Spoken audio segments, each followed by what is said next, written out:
ಸರ್ವರಿಗೂ ನಮಸ್ಕಾರ. ನಿಮಗೆಲ್ಲರಿಗೂ ಸಿರಿಗನ್ನಡ ಕಸ್ತೂರಿ ಯೂಟ್ಯೂಬ್ ಚಾನಲ್ಗೆ ಪ್ರೀತಿಯ ಸ್ವಾಗತ. ಪ್ರೀತಿಯ ವಿದ್ಯಾರ್ಥಿಗಳೇ, ಇಂದಿನ ಈ ವಿಡಿಯೋದಲ್ಲಿ ನಾನು ನಿಮಗೆ ಶಾಲೆಯಲ್ಲಿ ಮೌಲ್ಯ ಶಿಕ್ಷಣ ಎಂಬ ವಿಷಯದ ಬಗ್ಗೆ ಹೇಗೆ ಒಂದು ಮಾದರಿ ಪ್ರಬಂಧವನ್ನು ಬರೆಯಬಹುದು ಅನ್ನೋದನ್ನ ತಿಳಿಸಿಕೊಡ್ತೇನೆ. ಗಮನಿಸಿ.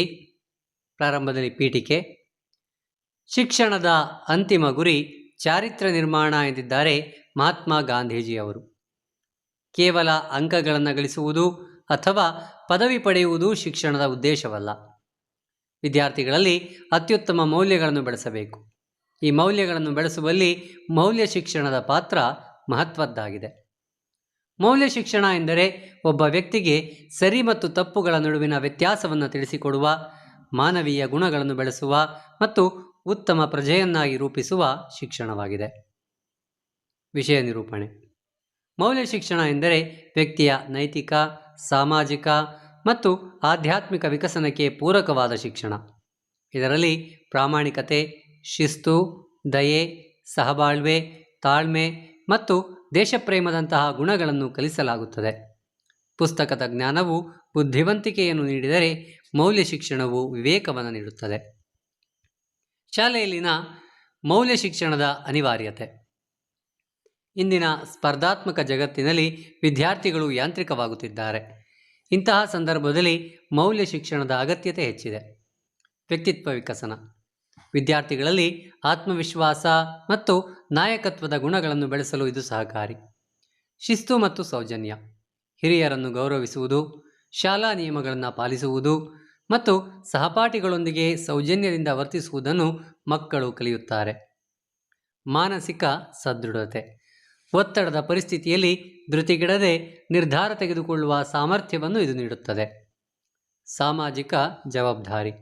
ಸಮಾಜದ ಬಗ್ಗೆ ಕಾಳಜಿ, ಪರಿಸರ ಸಂರಕ್ಷಣೆ ಮತ್ತು ಸ್ವಚ್ಛತೆಯ ಬಗ್ಗೆ ಜಾಗೃತಿ ಮೂಡಿಸಲು ಇದು ಸಹಕಾರಿ. ಶಾಲೆಯಲ್ಲಿ ಮೌಲ್ಯ ಶಿಕ್ಷಣವನ್ನು ಕೇವಲ ಒಂದು ಪಠ್ಯವಾಗಿ ಸೀಮಿತಗೊಳಿಸದೆ ವಿವಿಧ ರೀತಿಯಲ್ಲಿ ಅಳವಡಿಸಿಕೊಳ್ಳಬಹುದು. ಅಂತಹ ಪ್ರಮುಖ ವಿಧಾನಗಳೆಂದರೆ ಮಹಾನ್ ವ್ಯಕ್ತಿಗಳ ಜೀವನ ಚರಿತ್ರೆ. ಸ್ವಾಮಿ ವಿವೇಕಾನಂದ, APJ ಅಬ್ದುಲ್ ಕಲಾಂರಂತಹ ಸಾಧಕರ ಕಥೆಗಳನ್ನು ಹೇಳುವುದರಿಂದ ವಿದ್ಯಾರ್ಥಿಗಳಲ್ಲಿ ಉತ್ತಮ ಮನೋಭಾವನೆ ಬೆಳೆಸಬಹುದು. ಪ್ರಾರ್ಥನಾ ಸಭೆಗಳು. ದಿನದ ಆರಂಭದಲ್ಲಿ ಪ್ರಾರ್ಥನಾ ಅವಧಿಯಲ್ಲಿ ಸುಭಾಷಿತಗಳು ಮತ್ತು ನೈತಿಕ ಚಿಂತನೆಗಳನ್ನು ಹಂಚಿಕೊಳ್ಳುವುದು. ಗೋಡೆ ಬರಹಗಳಲ್ಲಿ ನೀತಿಗಳನ್ನು, ಗಾದೆ ಮಾತುಗಳನ್ನು ಬರೆಸುವುದರಿಂದಲೂ ಮೌಲ್ಯಗಳನ್ನು ಬೆಳೆಸಬಹುದು. ಗುಂಪು ಚಟುವಟಿಕೆಗಳು.